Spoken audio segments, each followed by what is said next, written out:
Under 19 সাফ চ্যাম্পিয়নশিপের ফাইনালে বাংলাদেশ এবং ইন্ডিয়ার ক্যাপ্টেন ফিরিয়ে আনলেন বিশ্বকাপের দুটো ঐতিহাসিক মুহূর্ত। একটা মুহূর্ত ছিল সেই 1994 বিশ্বকাপের ফাইনালের, মুখোমুখি হয়েছিল ব্রাজিল এবং ইটালি। নির্ধারিত সময়ের খেলা শেষ হওয়ার পর খেলা গড়িয়েছিল টাই ব্রেকারে এবং লাস্ট পেনাল্টি শটটা নিতে এলেন রোবার্তো ব্যাজিও ইটালির হয়ে। পুরো ইটালি তাকিয়েছিল তার দিকে। জার্সি নাম্বার 10 তিনি স্কোর করলেই আবারও সমতা, আর না হলে চ্যাম্পিয়ন ব্রাজিল। কি করলেন রবার্তো ব্যাজিও? ক্রসবারের ওপর দিয়ে বল পাঠিয়ে দিলেন বাইরে। ঠায় দাঁড়িয়ে থাকলেন খানিকটা সময় ধরে, মানে কোনোভাবে নিজেই যেন বিশ্বাস করতে পারছিলেন না। ঠিক একই ঘটনা ঘটলো বাংলাদেশ ক্যাপ্টেন ফয়সালের ক্ষেত্রে। তিনি যখন টাই ব্রেকারের শটটা নিতে গেলেন তখন বাংলাদেশ কিন্তু লিডে 3-2 এগিয়ে। ওই শটটাতে তিনি স্কোর করতে পারলে বাংলাদেশ শিরোপার আরেকটু কাছে পৌঁছে যায়। কিন্তু কি করলেন ফয়সাল? তিনি ক্রসবারের ওপর দিয়ে বল পাঠিয়ে দিলেন বাইরে। এবং 94 বিশ্বকাপে দুর্দান্ত খেলেছিলেন রবার্তো ব্যাজিও। টোটাল বোধহয় 5টা গোল তিনি করেছিলেন। ফয়সালও এই আন্ডার 19 সাফ চ্যাম্পিয়নশিপে থ্রু আউট দ্য টুর্নামেন্ট 3টা গোল করেছেন 3 ম্যাচে, দারুণ ফর্মে ছিলেন। কিন্তু ওই যে মাঝে মাঝে একেবারে ফুটবলে হার্ট ব্রেকিং মোমেন্ট আসে, ফয়সালের জন্য ওটা ছিল ওরকম একটা মোমেন্ট। আর একটা বিশ্বকাপ মেমোরি ফিরিয়ে এনেছেন ইন্ডিয়ার ক্যাপ্টেন সামি।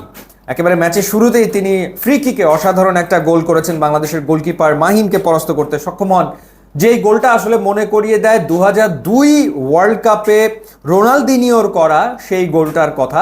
ইংল্যান্ডের বিপক্ষে কোয়ার্টার ফাইনাল ম্যাচে রোনালদিনিও ঠিক একই রকম গোল করেছিলেন এবং ইংল্যান্ডের গোলকিপার ছিলেন ডেভিড সিমন, তাকে পরাস্ত করেছিলেন ঠিক একইভাবে। সেই গোলটার কথাই মনে করিয়ে দিলেন ইন্ডিয়ান ক্যাপ্টেন।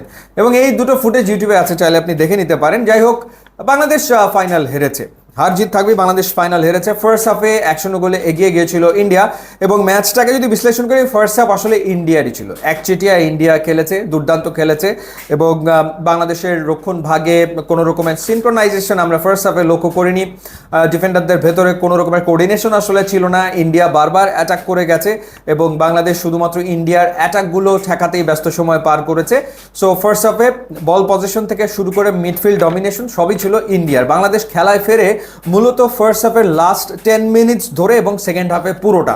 এবং এই সময়টাতে আসলে এই যে মোর্শেদ কিংবা বাংলাদেশ ক্যাপ্টেন ফয়সাল কিংবা স্যামুয়েলের কথা বলতে পারি, কিংবা বদলি হিসেবে নামা মানিক, তারা ওই সময়টাতে দারুণ ফুটবল খেলেছে এবং দারুণ কিছু চান্স ক্রিয়েট করে অবশেষে গোলের দেখা পেয়েছে। জটলার ভেতর থেকে অবশ্য গোলটা হয়েছে এবং জয় তিনি আসলে গোলটা করেন, যার কারণে 1-1 সমতায় শেষ হয় নির্ধারিত সময়ের খেলা। এক্সট্রা টাইম তো আসলে ছিল না, তবে নির্ধারিত সময়ের একেবারে শেষ মুহূর্তে বাংলাদেশ আরও একটা গোল খেয়ে ওখানেই হেরে যেতে পারতো বলা যায়। গোল লাইন থেকে মিঠু তিনি আসলে বলটা ক্লিয়ার করেছেন, যে কারণে টাই ব্রেকারে যায়। সেখানে বাংলাদেশ প্রথম 3 শটে গোল পেয়েছে। সেখানে গোল করেছেন মিঠু চৌধুরী, মোর্শেদ আলী এবং জয় আহমেদ। এবং প্রথম 3 শটের ভেতরে ইন্ডিয়া ফেল করলো, একটা গোল করতে ফেল করেছিল, কিন্তু পরের 2 শটে ক্যাপ্টেন ফয়সাল তিনি গোল করতে পারেননি এবং তারপরে পঞ্চম শেষ শটে শাহিন আহমেদ তিনি আর গোল করতে পারেনি, যার কারণে 4-3 ব্যবধানে ফাইনালটা জিতে নেয় ইন্ডিয়া।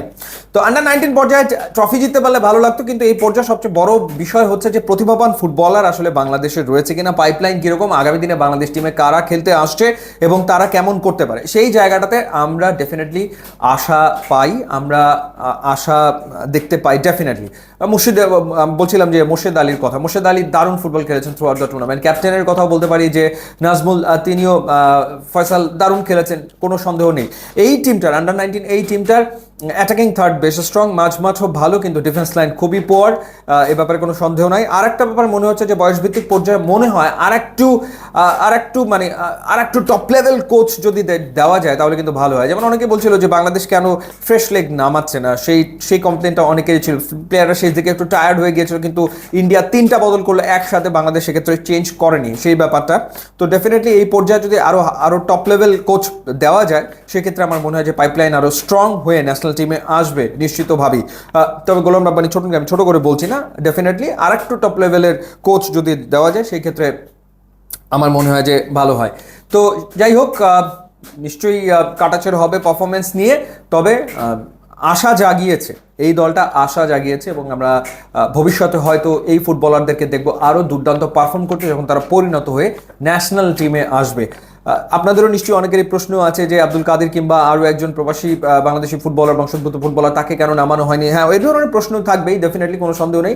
কিন্তু যে ছেলেগুলো খেলেছে মাঠে তারা আসলে যান পরাণ দিয়েই চেষ্টা করেছে জেতার, সুতরাং তাদেরকে আমার মনে হয় যে কোনো রকম ব্লেম করা একেবারেই ঠিক হবে না। তারা চেষ্টা করেছে এবং টাই ব্রেকারে তো ভাগ্যের সহায়তা লাগেই। যাই হোক, বাংলাদেশ দলের জন্য শুভকামনা থাকবে। ইউটিউব ইনস্টাগ্রাম লিঙ্ক আছে, যোগ দিলে খুবই খুশি হবেন। Thanks for watching.